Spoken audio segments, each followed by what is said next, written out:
Tertiary structure of protein is actually the tertiary level of organization of protein molecules. So the overall three-dimensional arrangement of all the atoms in a protein molecule is referred to as the protein's tertiary structure. So if a polypeptide chain, it assumes a fully folded and three-dimensional structure, that is a tertiary structure of protein. Here you can see this is a single polypeptide chain and it has assumed the tertiary structure by folding back and forth, and it assumes fully functional three-dimensional structure. Here in this structure you can easily see the disulfide bonds have been formed between the different amino acids of the same polypeptide chain. As you know, in a secondary structure, the secondary structure includes the local aspect of conformation, but the tertiary structure includes longer range of amino acid sequences. For example, the amino acids that are far apart in the polypeptide chain may interact within the completely folded structure of a protein. For example, if a protein contains cysteine amino acid at position 5 and the second cysteine amino acid may be present at position 90, so they are very far from each other.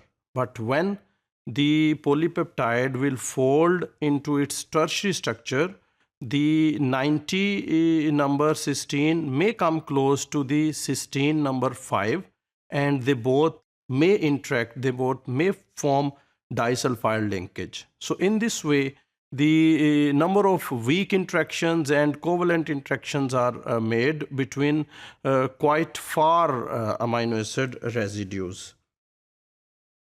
Interacting segments of a polypeptide chain in a tertiary structure, they are held in their characteristic tertiary positions by different kind of weak interactions and sometimes by covalent bonds as well.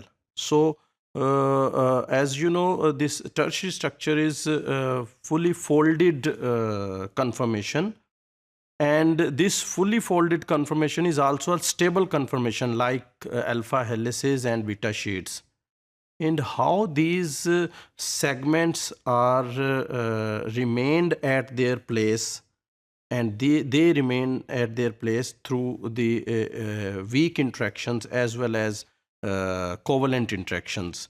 As I mentioned, the far located cysteine bonds, cysteine amino acids can make disulfide linkages. Similarly, very far located amino acids can make hydrogen bonds, hydrophobic interactions, ionic interactions, and some covalent interactions. So in this way, a stable three-dimensional structure is formed, which is tertiary structure of proteins. Some very large polypeptide chains usually fold into two or more globular clusters, and these clusters are called domains, which the presence of these domains often give these proteins a bi or multi-lobal appearance. So there is a fully folded protein molecule, and in this molecule there are many, maybe two or more smaller clusters of polypeptide chains, and these smaller clusters are called domains. Like here in this pictures you can see this is a protein, and this is at its tertiary level of organization. In this protein you can clearly see one domain is this, other domain is this, and the third domain is this. So this whole molecule contains three domains, and it appears that this protein is trilobular. Three lobes are present in this molecule. Similarly, in this molecule you can see this is a three-dimensional structure of a protein which is at its tertiary level of organization, And in this protein, although it is tightly folded and it is hard to distinguish domains, but even then, on close observation, you can find the domains. One is this, other is this, and third one is this. So these three domains are also present in this protein molecule.